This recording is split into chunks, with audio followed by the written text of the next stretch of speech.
بەناوی خوای گەورە سڵاوتان لێبێت بەڕێزان لە بەرنامی ئەمڕۆ قسە لەسەر جێبەجێنەکردنی ڕێکەوتنی نێوان هەرێم و بەغداد دەکەین. دوای 5 ڕۆژ لە پەسەندکردنی ڕێکەوتنەکە لە ئەنجومەنی وەزیرانی عێراق تاکو ئێستا ڕێکەوتنەکە نەچۆتە بواری جێبەجێکردنەوە. هۆکارەکەی چیە کە نەچۆتە بواری جێبەجێکردنەوەی کە پەیوەستە بەنەوت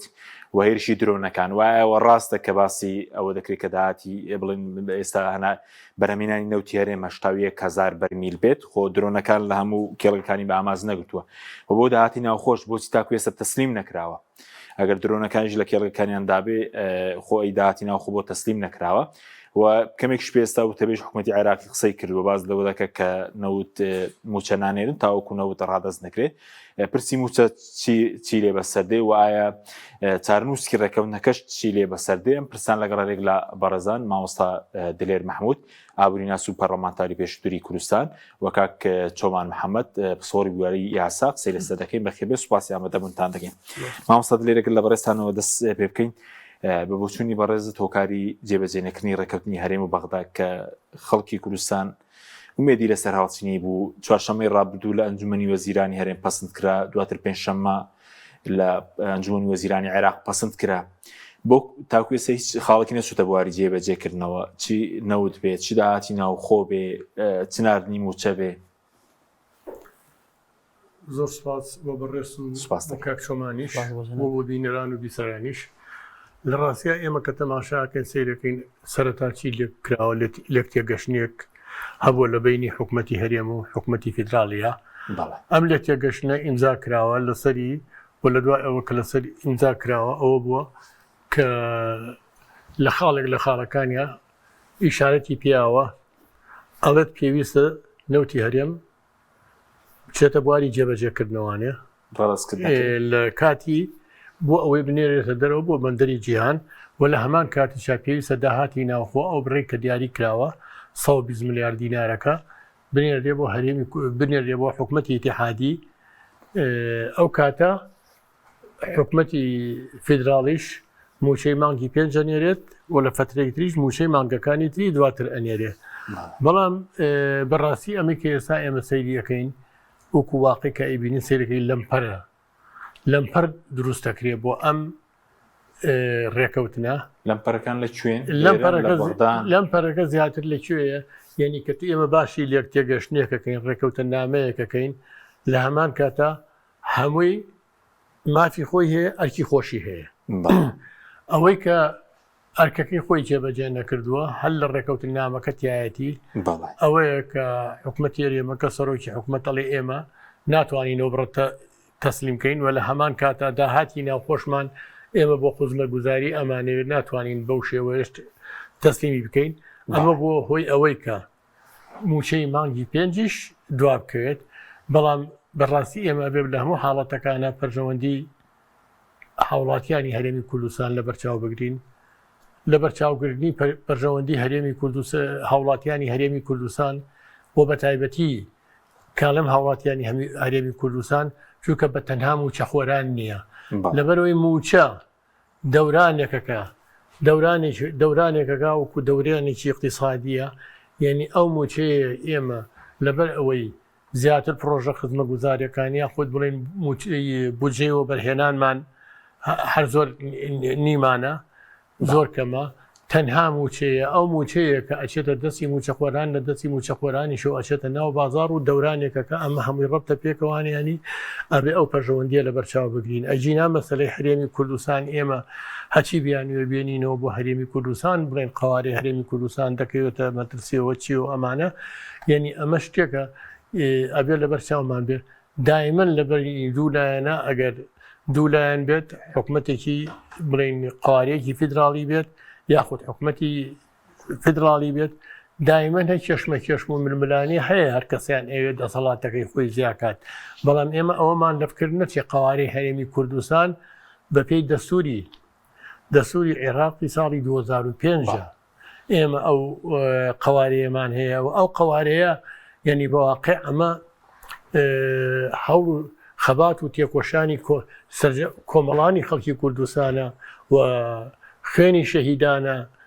و خەبات و تێکۆشانی هێزی پێشمەرگە و هەموو ڕێخستن یەنیەکانی ئەو سەردەمەیە کە خەباتیان کردووە هاتوۆتە دی لەگەڵ ئەوەشە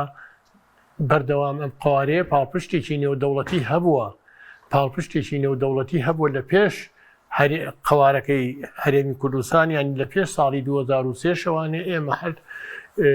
لە ڕێگەی پاڵپشتێکی نێودەوڵەتیەوانە ئێمە توانیمانە لەم ناوچەیە حکمڕانیەک بۆ خۆماندا بنین لە کوردستانە لەبەر ئەوە ئێمە ترسی ئەوەمان هەبێ ئەوەنە بە ئاسان نییە هەرێمی کوردستان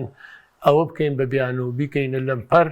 وڵا هەرێمی کوردستان بەرەوە بێهێزی ئەڕات هەرێمی کوردستانی شتێکی نامێنێت یعنی ئەبواە ئەمە زووتر بڕیاری لێ ئەزووتر بیر لەوە بکرایەتەوە چەند ساڵێ پێش ئێستا مانگیش ناڵێم لەبەرەوە ئەوەی کە ئێستا لەمپەری دروست کردووە بەڕاستی بەڕە سەرۆکی حکوومەتی هەرێمی کوردستانە ئەو لەمپەری دروست کردووە طبعا ئەو لە ئینەکەی خۆ یەکێک لە خاڵی ڕێکەوتنەکان ئەوەیە ئەڵێ ئەبێت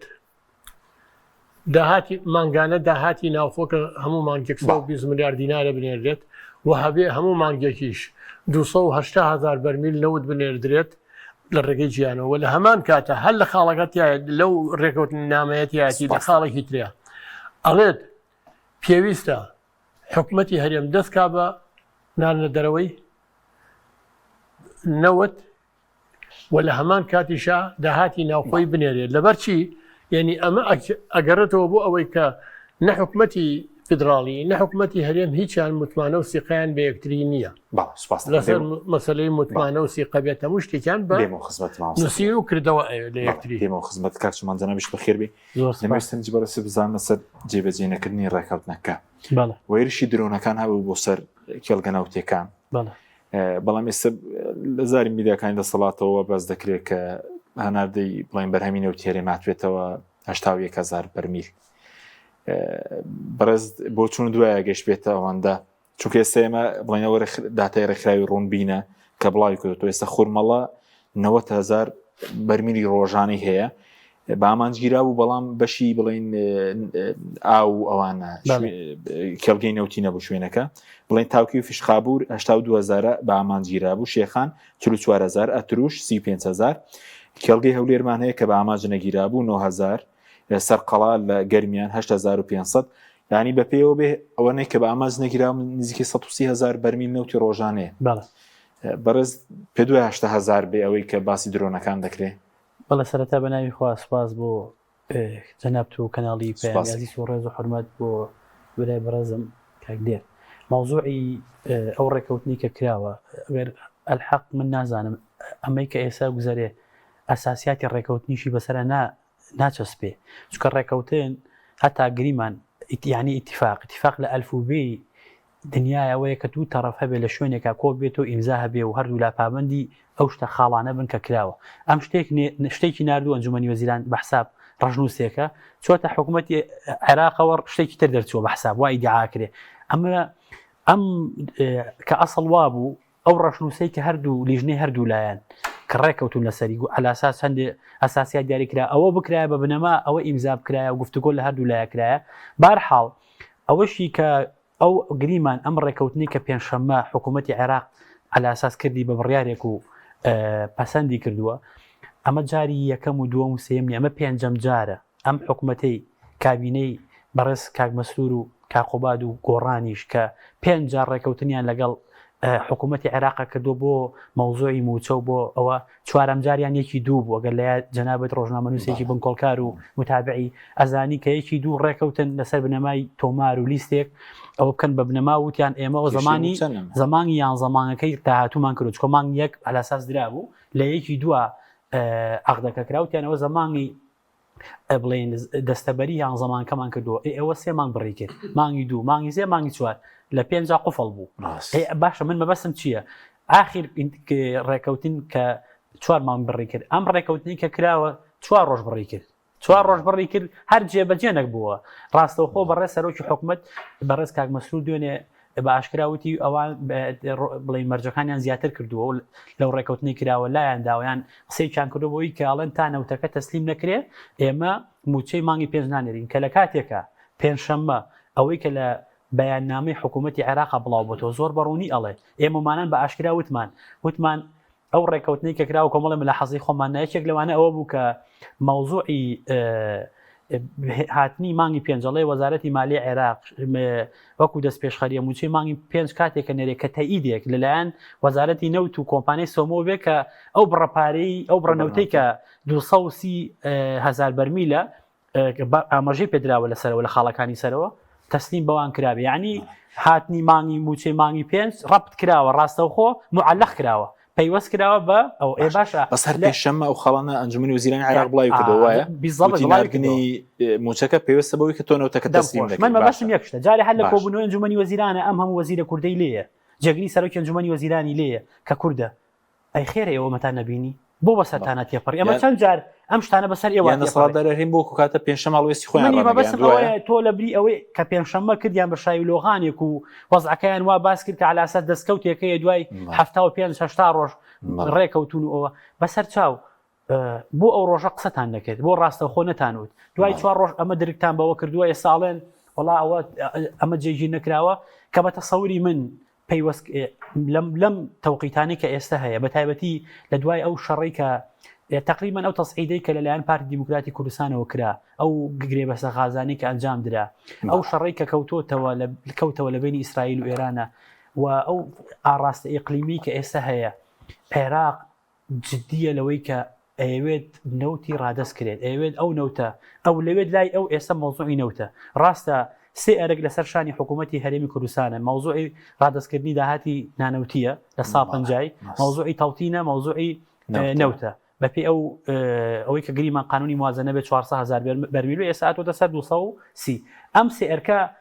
ڕاست ئەرکرد لەسەر شانی حکوومەتی هەرێمی کوردستان بەڵام ئێستا تارجێتەکە لای عێراق ئەوەندەی نەوتە ئەوانەی تر لە وەکو پلەبەندی بۆنەوەکان بۆ گرنگە چکە ئێستاگەر هەژماری کە نەگەر بە 70 دلاری بفرۆشن خۆناکە 800 میلیارد دینار بێگومان لە کاتێکە هەر موچە پێویستی بەنزیکەی 960 میلیارد دینار هەیە خۆی بەشێکی لە ڕابردووە خۆ ئەوان اتفاقیاتیشان کردووە و حتا جێگیر کراوە لەسەرەوەی کە تۆ بێ ئیلزام لەسەری نەوتی بێ بەڵام عێراق هەر موچەی ناردووە هەر موچەی ناردووە بە بەردەوامی ئەم 4 مانگەی ساڵی 2025 هەر موچەی ناردووە ساڵی ڕابردوو هەر خۆی دیعاکە هەر 12 مانگ کە ناردووی کە لە عێراقەوە بووە خۆ لەوانەیە نەوت هەر تەسلیم نەکرابێ من بەسم یەک شتە کاک حەکیم تێکەڵاویەک یعنی ئەم قسانە کە ئیکەین قسەی قانونی و دەستوریەکەین قسەی سیاسی ناکەین قسەی ئەوە ناکەین دیفاع لە دز و گەندەڵکەین تێکەڵاویەک دروست بووە لە بینی چیاڵێن نەوت و ئەو تەسلیمکردنی داهاتی نانەوتی ڕەبت کراوە بە موچەوە یعنی ئەگەر ئەمەنەیە ئەویش موچەش نانێرێ کە بە تەسەوری قانونی و دەستوری ئێمەمانان مەوزوعی التزاماتی سەرشانی حکوومەتی هەرێم بەپی بڕیارەکەی دادگای فدراڵی بەپی قانونی ئیداری مالی بەپی قانونی موازنەش کاک حەکیم ئەم دووشتە ڕەب نابێ ڕەبتی هەبێ موچەخۆرانی هەرێم زەمانەتێکی دەستوری و قانونی هەیە تۆ ئەبێ موچە بنێری هیچ مبەڕێنیە لە بەدەست عێراقا بۆ ناردنی موچە حکوومەتی هەرێم کەم تەرخەمە بێ باکە ئیلتیزامەکانی جێبەجێنەکە عێراق تۆ سزای فەرمانبەران مەبە بڕۆ ئەو ئامرازانی کە لە بەدەستایە دەرحەق بە حکوومەتی هەرێم و بە کاستە سیاسەکە بڕۆ سزای ئەوان بە ئیجرا لەگەڵەوان ناکە بەڵام سەفقاتان هەیە کینی ژێربەژێرتان هەیە مەساڵحتانی ئەم سەراوسەرتان هەیە ئەوە ناکەن دێن ڕاستەوخۆ دەست بۆ حەقەزامنەکە بن من مەبەسم ئەم تێڵ کێشکردنە ئەم پەیوەستکردنە وای کردووە هەتا لەم ڕێکەوتنیاشە کاک حەکیم لە 1 ساڵە لە قانونی موازنە وەکو معلومە باسیەکەم لە قانونی هەڵەنە 2015 بوو لە قانونی موازنە ئاڵێ چی التزاماتی هەردوو لە هەر لایەک التزامەکەی جێبەجێ نەکرد حەق دەرێ بۆ لا التزامەکەی جێبەجێ نەکە یعنی ئەگەر حکوومەتی بۆ نمونە حکوومەتی هەرێم نەوتی نەنار داهاتی نەنار بە نمونە عێراق موچە نانێرێ بەس لە 1 ساڵە ئەو نەسە جێگیر کراوە التزامات متەبادل بێ لە دوای ئەوە لە هیچ قانونی موازنەیەکە نەوتراوە ئەگەر حکوومەتی هەرێمی کوردستان التزامەکەی جێبەجێ نەکرد موچە نانێری التزامەکانی عێراق نانێری کە ئەمە بەسەڕەحی نەوتراوە حەقی فەرمانبەرانە موچەخۆرانە ئەو موچە بێ بەڵام یەکتە سەر ئەوەی بۆ عێراق مەوزوعی هەرێمی کوردستان التزامەکانی جێبەجێ ناکات بۆ عێراق چاوپۆشیەکە بۆ یەک پێویست التزامە سەخت ناکاتە سەر کاستە سیاسیەکە ئەمە قسەیەکی ترە ئەوەی زۆر باشە دێمە خزمەت لە سەری شر درۆنیەکانی شەرق قسە دەکەین بزانین بەرهەمەکە گەیشتۆ تا 80,000 بەرمیل مامۆستا دلێت سەفارەت بەداهاتی ناوخۆ ئەو کێشە هەبوو بڵین درۆنەکان ئەگەر زیانیان دابێت لە بەشێک لە کێڵگەکان بەڵام هەموو کێڵگەکان زیانیان بەرنەکەوتووە ئەی بوو داهاتی ناوخۆ کە پابەندیەکە 120 میلیارە باز دەکرێت 50 میلیارد دەبێت لە سلێمانی بێ هەفتای لە هەولێر و دۆک بێ بۆ جێبەجێ نەکراوە تا ئێستا ئەوەی کە تەسلیمکردنی داهاتینانەوتی وڵی ئەوەی کە گوێمان لەبوو لە بەڕێز سەرۆکی ئەنجومەنی وەزیران ئەڵێ ئێمە پێویستمان پێیەتی بۆ کاری خزمەتگوزاری حکومەتی فیدراڵی ئەوێت هەموو داهاتە ناوخۆکانیشمان لێبسەنێت ئەوەیە بەڵام تۆ ڕێکەوتن نامە کردووە کە ڕێکەوتن نامە کردو لە ڕێکەوتن نامەکە ڕێکەوتوی لەسەر ئەوەی کە تۆ ئەو پارەیە بنێریت وە پێشتر چەند جارێکی تر کە نووسراویان کردووە لە وەزارەتی دارایی وەزارەتی دارایی ینی بە شێوەیەک کۆی داهاتی ناوخۆی زۆر لەوە زیاتر دانراوە کە لە ساڵ پەنجاکەی بکاتە 120 ملیار دینار زۆر لەوە زیاتر بووە ئێستا بەو شێوەیە ڕێکەوتون یعنی من لەمایان تێناگەم بۆ پەشیمان ئەبێتەوە لەم کاتا کە خۆی لە واقع ئەوایە ئێمە لەبەرەوەی لە سەرتاوە ئێمە لە قانون لامان داوە ئەوای ئێمە لامان نەدایە حکومەتی عێراقی بڵێ لە قانونی یاسای بودجە بە تایبەتی یاسای بودجەی ساڵی 2025 لای نەدابێت لە 2024 شالای داوە لە 2023 شالای داوە پێشتریش و تاکو ئێستاش بەڵام ئێمە لەبەر ئەوەی قوارەیەکی فیدراڵین لەبەر ئەوەی ئەو حکومەتێکی ئەبێ ئێمە بیاسایی نەکەین و هەموو کاتێ ئێمە سکاڵای یاساییمان هەبێت لەسەر ئەوان ئێستا کە تەسلیم ناکرێ نازانم هیچ ڕوونکردنەوەیەک نییە ڕوونی بکاتەوانەیە یعنی بۆ خەڵکی ڕوون بکرێتەوە بڵێ داهاتی ناوخۆ ئەوەنە بووە ئەوەنەمان لیاوە بە خزمەتگوزاری ئەوەنەمان لیاوە بەوە ئەوە خزمەتگوزاریەکانی شەکە خۆمان ئەیبینین ئەوە موچەشەکە خۆمان ئەیبینین یعنی ڕۆژانە لە ناو خەڵکا کە ئەژین و ڕۆژانە شەر لە ڕێگەی سۆشیال میدیاکانەوانێ خەڵک کەم ناڵێکە چێت گوارەی خۆی ئەفرۆشێت بۆ خوشکەکەی یانێکی تر ئەچێت یان شۆ بۆ مارکێتانە ینی قەرزێکی زۆریان لای خەڵکە ئیتر نازانم هیچ شتێک نبینم بەڵام ئەمەی کە من ئەیبینم سیرەکەی خەریکە ئەم ئێمە کێشەمان چێمە قوارەیەکی فیدراڵین حکومەتێکی سەر بەخۆنین لەگەڵ حکومەتی عێراقی فیدراڵیین یعنی خەریکە دەستی ئیقلیمی و دەستی هەتاوەکو دەرەوەی ئیقلیمی نێودەوڵەتیشی تێکەڵ ئەبێت یعنی بۆ ئێمڕۆ ئەردۆغان یعنی چی پێویستە کرد لە مناسبەیەکی وکو ئیمڕۆیە ئەردۆغان بێتە سەر ئەوە بڵێ ئێمە لە ساڵی 1970 لەگەڵ حکومەتی عێراقیە ڕێکەوتنێکمان هەبووە لەسەر ئەم بۆرێنەوتەکە گواستنەوەی نەوت بەم ڕێگەیە کە بێتە ناو تورکیاوانێ وە لە تەموزی ساڵی 2026 کۆتاییەت ئێمە ئیترەوە کە کۆتایی هاو ئەو ساکە بڕیان ئەدەین کە چۆن دۆ چۆن نەبێت ئیتر ئەوە بۆ شێوە کۆتاییە دێن ئێمە ئەمە شەر خۆی لەخوا ئەمە خۆی لەخوا کاریگەری خۆی هەیە بەڵێ لێکەوتەی خۆی هەیە بۆ لەم کاتەیە لەم ڕۆژەیە لەم کاتەیە کە هەمووی چەند ڕۆژێکە لێک تێگەشتێک لە نێوان حکومەتی هەرێم و حکومەتی فیدراڵی کراوە بۆ لەم کات بۆ چێتی چی لە پشتەوەی یعنی دەستی ئیقلیمی و دەستی نێودەوڵەتیشی تیابێت بۆ ئەم مەوزوعە هەروەها مەسەلەی درۆنەکانی شەرعی نەشت هەتاکو ئێستا ڕوون نییە لایەنێکی ڕسمی ڕوونی کردبێتەوانێ یعنی بڵێ ئەو درۆنانە ئایا لەکوێوە هاتووە لەکوێوە نەهاتوانی من بەنامەوە سەیرە هەتاوەکو حکومەتی فیدراڵیش حکومەتی هەرێمیش سیستەمی چاودێری ئاسمانی نەبێت کە بزانێ درۆنە تیارەیە لەکوێ و لەکوێ نایە تاکو ئێستا کە لەبەرەوەی دوو شوێن ینی داهاتی ئەمە زۆر بوو وڵاتێکی دەوڵەمەنی تاکو ئێستا نەیبێت یاخۆ سیستەمی بەرگری خۆی نەبێت کە بزانێت چۆنە ئەمانە ئێستا بەڵام ئێمە لە پێشە مشتێکەوە بێ ئێمە بیر لەوە بکەینەوەوانێ ئێمە ناڵین پەیوەندە ئیقلیمی نێودەوڵەتیەکان فەرامۆشکری ئەڵین پەیوەندی ئیقلیمی نێودەوڵەتی بە پارێزرێ چووکە لە بەرچی من سەرەتا ئیشارەت یەکەم بەوەیە ئێمە لە ساڵی 1990ەوە بڵێ کەوتمان خەبات و تێکۆشانی خەڵکی کۆمەڵانی خەڵکی کوردستان خۆ بەڵام لە هەمان کاتیشە ئەوەمان لەفکرد نەچێت ئەم ناوچەی ئێمە کە پارێزراوە لەلایەن هێزی نێودەوڵەتیەوە لەلایەن ئەمریکا هاوپەیمانیەکانەوە بە تایبەتی ئەمریکا و فەڕەنسا و چەند وڵاتێکی ئەم ناوچەیە پارێزراوە بوو هێڵی 36یان دروست کرد کە تیارە نێتە سەرمان وە لە ساڵی 2023 شەوانێ هەر عینەشت ڕۆڵیان هەبوو کە بودجە کە عەفو ڕۆڵیان هەبوو کە لە کاتێکا دەسووری 2005 دانرا ئێمە بووین بە قاوەرەیەکی فیدراڵی لەبەر ئەوە ئێمە ئەڵین هەموو پەیوەندیەک با هەبێت و پێویستە بەڵام لە هەمان کاتیشە ئەبێ ئەو پەیوەندیانە لە پێناوی پەرژەوەندی کۆمەڵانی خەڵکی کوردستانە بێت چونکە ئێمە پێمان ئەڵێن سیستەمێکی حکومڕانی ئێمە حکومڕانین ئەگەر حکومەت بین حکومەتێکی فیدراڵی بین ئەبێ چی بکەین لە پێش هەموو شتێکەوە بیر لەوە بکەینەوە کە چۆن خۆشگوزەرانی و ژیانی هاوڵاتیانی ناو هەرێمەکەمان خۆشکەین چۆن ئابووری و خزمەت گوزەرەکانی ناو وڵاتەکەمان بەرەو پێشەوە بەرین چۆن دەرگای زیاتر بکەینەوە بۆ ئەوەی جوڵەی ئابووری و جوڵەی بازرگانی زیاد بێت وا بکەین کە خەڵکی هەرێمی کوردستان خۆی بەرگری بکات لە هەموو ئەو دەستکەوتانی کە بەکاری بەدەستی هێنراوە. سوپاس دەکەم بێمە خزمەت مامۆستا کاک چۆمان سەبارەت بە درۆنەکان ئەوەی کە ئێستا دەڵێن بۆ نمونە بەرهەمی نەوت گەشتۆ 800,000 بەرمیل پێ دوایەوە دروست بێ ینی لە 280,000ەوە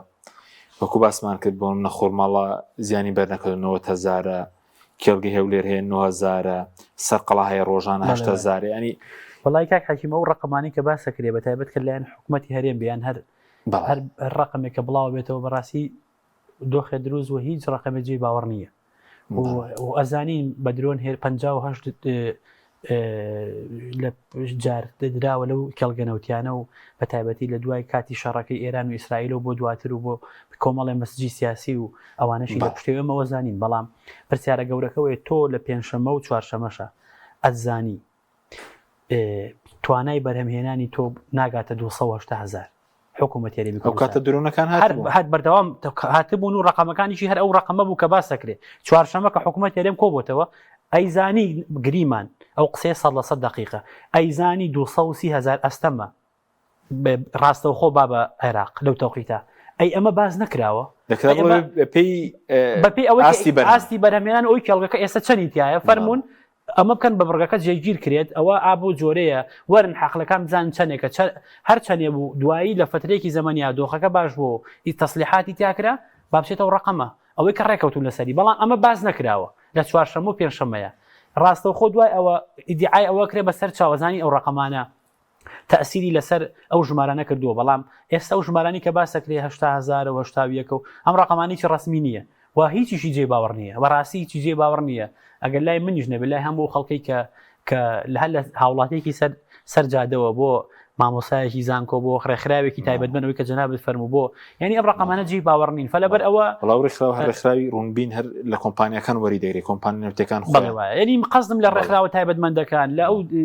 جێگانی کە ئەم ڕقەمانە جێی باوەڕ ئەم بەسم ڕقەمە نییە ئەوەی کە ئەڵێن وڵا ڕقەمێک کە بڵاو کرێت و لەسەر زاری جیهاتی فەرمی و کە تا ئێستا نەبووە و حتا بێمتمانێکی یەکجار گەورە هەیە لە بینی هەردوو حکوومەتە بە تایبەت لە عێراقیشەوە ئەو پێی وایە هەتا من ئەمە وەکو ئەوەی کە لە کاستە سیاسیەکەەوەی بینم تا ئێستا ئیرادەیەکی سیاسی جددی نییە بۆ تەسلیمکردنی نەوت یان بۆەوەی ئەم نەوتە تەسلیم بە سۆمۆکرێت ئیرادەیەکی سیاسی جددی نییە ئیتر چاوەڕێی ڕووداوێکەکەن چاوەڕێی دۆخەکەکەن چاوەڕێەوەکەن نەوتەکە لە ڕێی تورکیا بۆری بڕاتەوە ئیرادەیەکی سیاسی نیە ئەگەر نا کاک حەشیم ئاوەڕ بەرەوە بۆ ساڵەکانی ڕابردوو دایان فرسەت لە بەردەسا بۆ تۆ بە نرخی کەمتر بە بڕی کەمتر ڕێبکەوی لەگەڵ عێراق ئەو نەوتە تەسلیمکەی بەوەشەوە تا ئێستا ئەمە هەر نییە ڕەڵێن باش ئێستا ئەگەر عێراق بیزانیان ئیرادەیە جددیە من قەت دیفاع لە عێراق ناکەم مطلقاً هەرێمی خۆم و قەوارەکەم و خەڵکیەکەم کەسوکارم قوربانی یاوە بۆم هەرێمە ئەگەر عێراق ئەو بیزانایە ئەو ڕقەمانە وایە و ئینتاجەکە بۆ چەشنەیە لەوانەیە ئیسجا نازانی ئایا قەناعەتەکە نایکە لیژنەیەک هاتووە بۆ هەرێمی کوردستان چاوەڕێن راپۆرتێ بنەوە بە ئەنجومەنی وەزیران بەیانی وتەبێژی حکوومەتی عێراق قسەی کرد دەڵێت تا 230,000 تەسلیم نەکەن ڕاز نەکەن ئەو قسەی هێشتا عاسوفیتیە ئەگەر بە فعلی گریمان بە فعلی ئەو ڕقەمانە نەگاتە ئەو ڕقەمە ئەو کۆکردنەوەی ئەو شوێنانە و چەڵگانە نەگاتە ئەوە ئەم گەڕەت چیە بە هەرێمیەکەن هەر بە فعلی ئەنی بە هەرێمێکە ناڵێن بە دیفاع ناکەم لێکێتی و ئەجای سارە بێ هەچی بڵێ کاک حەکیم دۆخێکی دروست بووە من ئەم ڕۆژ لە یەکێ لە بەرنامەکان ئەوتم ئەتەوێ ڕاستی بڵێ ڕخنەیە بۆ حکوومەتی عێراق ئەڵێن ئەمە دیفاع لە پارتی و یەکێتی و دزی و گەندەڵیەکە ئەتەوێ ڕاستیە بڵێ دش بە یەکێتی و پارتی و کابینەکە و حکوومەتەکە و تەقسیریان ئەڵێن ئەمە عێراقچێتی و جاشن و کاکە لەم بینە ئەم معادلە بۆ فۆرمە نییە فەلەبەر ئەوە ئەم مەوزوعی نەوتە کاک حەکیم یعنی ئەگەر ئەوەی پێشی وابێ مەوزوعی نەوت هەر حکوومەتی هەرێم و حکوومەتی عێراقە هەڵەیە سێکۆچکەیە شتێکمان لە یاد چووە کۆمپانیا بیانەکانە ئەو ئێستا رازی نەبوون تا ئێستا پێم وایە تا ئێستا قسەیان لەسەر ئەم بابەت و توانە با مسودەکەمان بەدەستگات ئەمەشێکەکە لە ئینەکان کە لە مۆزوعەکە بەفعلی ئەو شوێن ئەو کۆمپانیا ئەجنەبیانە کۆمپانیا بیانیە تایبەتمەندیانە ئایا ڕازین بەمە ئایا ئەو ملیاری کە باسەکرێ ملیارە دۆلار کە گوایە زەمانەتی ئەوانە و حەقیان ئایا لەکوێ ئەم ڕێکەوتنا جێگەوتەوە سێ مەرجانە بوو یەکەمیان دانەوەی ئەو شایستەدارەیە نزیکەیەک ملیار دۆلارە پاراستنی گرێبەستەکانیان زەمانەتکردنی بڵێن شایستی دارایی داهاتوویە ئەم بەدبەختی ئەم کاستە سیاسی ئێمە ئەو گرێبەستانیان بە فۆرمێ کردووە ئەم کۆمپانی ئەجنەبییان کردو بە کەڵەگا بەسەر ئێمەی سەوەک وابێەوەن خاوەن ماڵ بن یعنی ئەوان تا ڕازی نەبن وەزعەکە وای دیاتەوە گرێبەستانە بۆ فۆرمەیە فەلەبەر ئەوە بەشێکی گرفتەکان هەر درۆن نییە ئەم کۆمپانیانەیە ئایا چۆنی معالەجەکرێن چۆنیەوە کرێ ئەمە وای کردووە نەوت بۆ بە عایقێکی گەورە بۆ ئەم بابەتە ئەو ڕمادەی ئەو بڕگەیەشی کە ئاوازێکی کراوە تا نەوتەکە ڕادەست نەکرێ موچە نانێری کەیتە سەر خاڵی دووەمە کولتیزاماتی ناونەتی داهاتی ناوخۆ من ئەزانم ینی هەر ئێسەش نا بەپێی قانونی موازنە هی هەموو ساڵەکان بەپێی قانونی ئیداری مالی بەپێی بڕیارەکەی دادگای فیدراڵی حکوومەتی هەرێمی کوردستان وەکو هەرێمێکی فیدراڵی ئیلزامیە لەسەری لە سا 50 داهاتی نانەوتی بنێرێتەوە بۆ ناینێری ئەگەر خۆ باوەڕە بەوەی ئەم عێراقا بەشێکی لی بۆ ناینێری من مەبەستم هەر ئەم مانگەش نییە کە ئێستا ڕێکەوتون لەسەر 120 ملیار کام ڕقەمە کاک حەکیم ئەم ڕقەمە بێ بە بەڵا بووی دوایی ئەم ڕقەمی 120 ملیارە چکە تۆ ئێستا بە عێراق ڕازی بۆ 120 بیتێ ئەی خێرە 4 مانگی سەرەتا 50 ملیاریاوە 48 یاوە 49 داوە ساڵی ڕابردوو ئەو حەومانگەی تەسلیم کراوە 6یان 7 جارێ 7 بووە جارێ 6 بووە جا من مەبەستم چییە ئەمە تۆ ئێستا موبەڕیر چییە نایەی بەڵام ئێستاش هەر ئەمەیە ئەو بێ متمانەیە ئەمانیش هەرێمی کوردستانیش متمانەی بە عێراق نییە لەوانەیە ئێستا شتی ترێتە گۆڕێڵن ئەو ڕقەمەی لە بەردەستمانایە ئێمە حکوومەت هەرێمی کوردستان ئەڵێ ئیتر سەبرمان نەماوە جۆمان لە قسەی واشە بێت چاوەڕی پلان بی بکەین پلان بیەکان چییە وەڵام خزمەت بزانین پلانەکان چی دەبێت دەتوانن شتێک بکەن مامۆستا بێمە خزمەت بەڕێزت ئێستا مادەمەگە ڕێکەوتنەکە جێبەجێ ناکرێ جا نەوت بینەوتەکە تەسلیم نەکرێ بەغدا خۆی موچەکە نەنێرێت سزای موچە خۆی بدا داهاتی ناوخۆ ڕازنەکەی چارەسەرەکە چییە لە ناوخۆ چارەسەرێکەیە هیچ هەیە وڵی نازان بڵێن ئێمە بڵێن چارەسەرەکە چیە ئەگەر لە کاتێکا تۆ ڕێکەوتنیەکە کردبێت لێ تێگەشتێکی کردبێت لێ تێگەشتەکە ئیمزا کردبێەوە لە هەمان کاتیشا جێبەجێینەکەی تۆ ئەوێ بە دیلی ترێ هەبێ ئەگەر بە دیل کشانەوەیە لە حکوومەت منەوە بە بەدیلی نازانم لە کاتێکە ئەتوان ئێستا جێگی سەرۆکی پەرلەمانی عێراق بەڵێتی باشی مژادە کشانەوەیە شاخەوە لە پشکی پارتی ئێستا قسەی کرد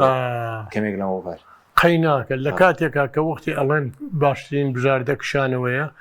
ئایا ئەویان هەیە کە موچە خۆرانی هەرێمی کوردستان دابین کەن کە ئەمە ئێستا سێواسیە مانگی ڕۆشتووە توانیان هەیە دابینیکەن ئایا توانیان هەیە خزمەت گوزاریەکان معنای ئەوەیە لە کاتێکا کە یەکێک لە پلەیەکی باڵا کە داوای کشانەوەکە یاخود دەزڕا ئەوە شوێنێ لە هەمان کاتە هەڵبەتە ئەزانێت کە ئەتوانێت موچە بە ئەگەر ناتوانێ موچە بدرێت یعنی بەڕاستی ئێمە خۆمان بۆ وەکو کاکشۆمان ئیشارەتی پێ ئێمە خۆمان بۆ حازرکەین بڵین لە داهاتوە بەڵکوشتی ڕووبا بۆ نمونە لە مانگی تەمموزی ساڵی 2026 ئەو ڕێکەوتنەی لە نێوان تورکیا حکوومەتی عێراقی هەیە بۆ گواستنەوەی ڕووبات یعنی بەڕاستی لەو کاتەشا ڕووبا ئێمە خۆمان نەزانین کە پێویست ناکات درێژەی بینە کە حکوومەتی تورکیا بەدوای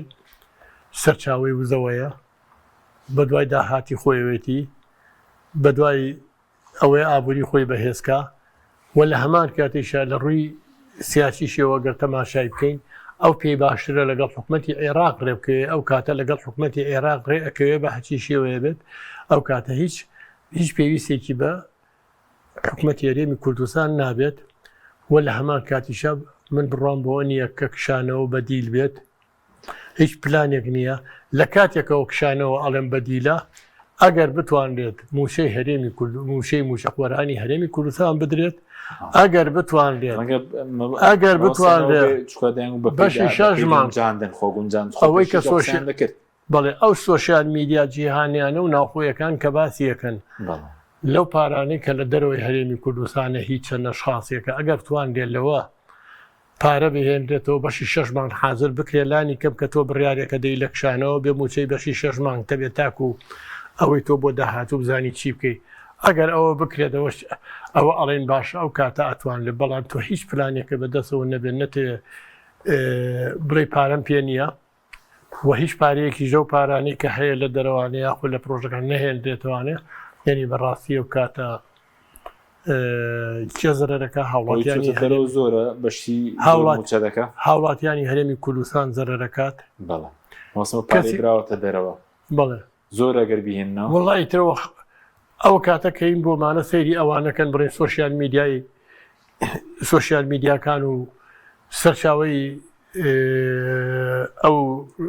شتانە کە باسەکرێت لە دەروی وڵات و لە ناو وڵاتە زۆرشت باسەکەی ئەوتا ئەبێ ئەوە هەیە اینجا کەواتە ئەو ساکەش ئەو حکوومەتە بەشی شەژمان بەلایانی کەمەوە موچە حازرکە موچەی لەبەر دەسابێت کە بتوانێت تاکو شەژمان خۆی بگرێ بزان لێت چی ئەبێ و چی نابێ ئەو ساکە ئەتوان لێ بڕیاری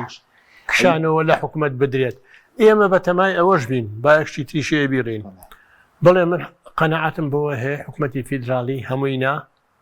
بەشێک لە سەرکردەی حیزبەکان لەوانەیە حەزکات کە کوردستان کاتە هەرێمێکی کارتۆنی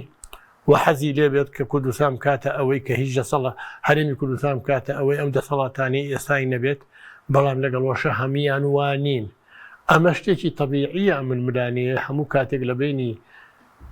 قوارە فیدراڵەکان و حکومەتی فیدراڵیە لە هەموو وڵاتەکانی تر هەیە ئەمە شتێکی زۆر تەبیعیە و هەروەها ئەمە بەو شێوەیە ئێمە دەستورمان هەیە کە بە پێی دەستور ئێمە ئەبێ لە پێشەموو لە پێش حکوومەتی فیدراڵی عێراقەوانی وەکو هەرێمێک پابند بین بە دەستورەوە لە بەرەوەی دەستور لە ساڵحی ئێمەیە ئەوانی کە ساڵی 2025 و دەستوریاندا ڕشتووە دەسەڵاتیان ئەو کوردانە دەسەڵاتیان هەبووە تواناشیان هەبووە پەیوەندی نێودەوڵەتەکانیشان زیاتر بووە لە خۆی و دەستیان دایان نەڕشتووە و دەستکەوتێکی گەورەیە بەدەساتوە بە ئەویش ئەوانش دەکیز دەچێت سوپاس دەکەین مامۆستا کاکچوومەن سەواربێ ئەگەر موچەنێت خۆی سە بایکۆتەیە ناڕزایەتیە و ئەمەوە پێشوش پێش ڕێکخەوتنەکە زنجیرەی خۆپیشاندانی ناڕێکخراو هەبوو هەرێمی کوردستان لە بەردەم چی دەیە مەدەم تۆ چارەسەرێکیشت پێ نەبێ ڕێکەوتنەکەش جێبەجێ نەکرێ خۆی لە ڕاستیە فترێکی زۆرە حکوومەت هەرێمی کوردستان ئەگەر زۆر دوور نەکەوینەوە کە بەردەوام کە تۆڵی معاشم بەرێ من موچە خۆرێکم جەنابێت معاشم بەرێ وڵا لە چاوەڕێی بەخەی معاش بنێرێ ینی هەموو فۆکەسەکەی یا ئاڕاستەکەی خسوودە سەر بەغداد هەر چاوەڕێی بەغدادن بەسەر چاوە 3 مانگە تۆ چاوەڕێی بەغدادیش هەڵێ تا نەوت ڕادەزنەکەی تا ئەوەنەکەی ئێمە موچە نانێری تاکەی ئەتانەوێ ئیدامە بم پاساوە بن تاکەی ئەتانەوێ ئێوە درێژە بەوە بن کە ئیلتیزام جێبەجێ ناکرێت کێشەی سیاسی دروسە بێت شتەکان وەک قەنەعەتان بەوە نییە نەوت ڕادەستکەن قەنەعەتان بەوە نیە داهات ڕادەستکەن باشە مۆزەفی لاقی چییە بە وەزعوە فە لە بەرەوەیتە سەر ئەوە کە باسی ئەڵێن پلان بی ئەکرێت ئایا ئەو پلانانە یان ئەو ئامرازانەی یان ئەو کارتانەی بەدەست حکوومەتی هەرێم بەدەست کاسە سیاسیەکەوێ چییە جارێت تایبەت بە موچە چییە بڵێن تۆ وەکو لە ڕووی داراییەوە حکوومەتی هەرێمی کوردستان بە ئاشکرا و توێتی توانێت دانی موچێکمان بەهین نییە ینی بە ئەوەی کە بە کاملی ئایا ئەمە ڕاستە ئەم ڕقەمانی کە باسی چی شەکرێت ینی ئەڵێنەوە مانگی 12 ساڵی پار نەدراوە 400 ملیارێ ماوەتەوە ئەم خەون و خەیاڵەش خەڵکێکمان هەیە ئەوە خەون و خەیاڵە بینێت بۆ ئەم کاسە سیاسی ئەمە خەون و خەیاڵە دایان فرسەتی واتۆتە پێشەوە حکوومەت هەرێم پینۆپەڕۆی بکە و موچێ بات نەیاوە و تێپەڕیوە پار موچەیە ڕۆی پێرات 2 ساڵ پێشێسە 3 موچە ڕۆی باشە ینی ئەمەش هەروە بێت ینی زەمان چییە ئەمە ژوای لێنێ کاک حەکیم ینی زەمان چییە فەلەبەر ئەو خەمخۆری و مشورخۆری کە پێویست بێ بۆی زوو بە زوو بە دوای ئەمڕازەکان ئەو پارەکان کۆکەیتەوە بۆی موچەیەبەی ئێوە 3 مانگە هەر چاوەڕێی بەغابیاوە جەوێکیشان دروست کردووە پارەشیانە بێ کە من حەزم نەکردوا بێ ناچنە ژێرباریوی پارە تەسلیمکەن بۆی نەڵێن بەغانەڵێ هاوە خۆیان پارەیان هەیە و موچە دابەشەکەن و ئەوە کە لە کاتێک ئەگەر پارەت هەبوایە ئەبوایە قەرزت کردایە ئەوەت کردایە بۆی کاک حەکیم بەرگە ناگرێ ئیتر ینی ئەوە 3 مانگە بەرگە ناگرێ ئەگەر ئەم ڕێکەوتنە کێشەی زۆری تێکوێ خۆپیشاندانی گەورە ناڕەزایەتی زۆر سەرەوە ینی بەشێکی بێخەمی و خەمسادی و کەمتەرخەمی کاستە سیاسیەکەی دەرەوەیەکێتی و پارتیە ینی بەتایبەتی هێزەکانی معارەزە بەرپرسیارەتێکی گەورەیان لە سەرشانەیە و کەمتەرخەمێکی گەورەشیان لە سەرشانەیە بۆ ئەم دۆخە متەفەڕیجن ینی تەماشاکەرن و لە فەیسبوک و بەیاننامە و ینی ئەو دۆخە کەوتوتەوە خەڵک ئیتر 3 مانگە معاشی نییە دۆخ بازار وەساوە تاکە ئیدامە بەم دۆخە چاق بەستوێکی سیاسی هەیە کە ئەمە وەکو لایانی موچە ینی وەکو دابینکردنی لایانی دارایی کە ئیتر لەبەرەوە کە باسی پلان بی شەکرێڵەن هەندێک لێرە و لەوێ میوارەی جۆمان لە هەندێک شتە بێن بە جۆمانە و ئیتر سەبر نەما و ئەوەی کە هەیە لە بەردەسا و بیریشتی ترمانەخەنەوە بان بنەوە بۆکەی کار حەکیمە من بنەوە بۆ سەردەمی پاشەکەوت و لێبڕین و هاناوە جوانەکان ئەوەی کە خۆگونجاندن و ینی ئەم قسەیەشی کەیکەین ئێمە ئەگەر متمانەیەکی تەواو هەنگاوی ڕاستەقینەی تەواو عیلاقەیەکی وەسی خەبێ لە بینی ئەم کاسە سیاسی و خەڵکە هەموو شتێک لەگەڵ حکومەت و کاسە سیاسیەکرا بەڵام بەهۆی ئەم بەدبەختی موچەوە کاک حەکیم کارێکیان کردووە ئەم مستەمع بن ینی لە بنەوە هەڵتەکیوە متمانە بە ئاڵا نەماوە بەش بە دامەزراوەکانی نەماوە متمانە بە قوارەکە نەماوە متمە بە هیچ شتێک نەماوە ینی ئەمڕۆ 2 داوا لە محکەمەی اتحادی ڕەت کراوەتەوە لەسەر هەڵوەشانەی خولی شەشەم دایان خەڵکە بووە لە نووسینە لە قسەکردن لەگەڵ ئێمانە وتیانە خۆزگا هەم خولی پەرلەمانەش هەڵوەشایەتەوە ینی قەزدم لە چییە دۆخێک دروست بووە هیچ شتێک بەهای نەماوە ینی تەنها تەرکیزەکە لەسەر کە موچەیەکە زۆ زەرورە یێتە سەر ئەو کارتانی کە لە بەردەسایە چەند کارتێک هەیە باسەکەیشیان بۆ بەڕێزت باشە کشانەوەی لە کشانەوە لە پرۆسی سیاسی جاری ئەمە کشانەوەی هەموو حیزبە سیاسیەکانیان کشانەوەی پارتیە چۆتیا جیاوازی هەیە لە بینی ئەم دووشتا ئەکشەیتەوە لە پرۆسی سیاسی قایمەش تەقدیم کردو بۆ هەڵبژاردننی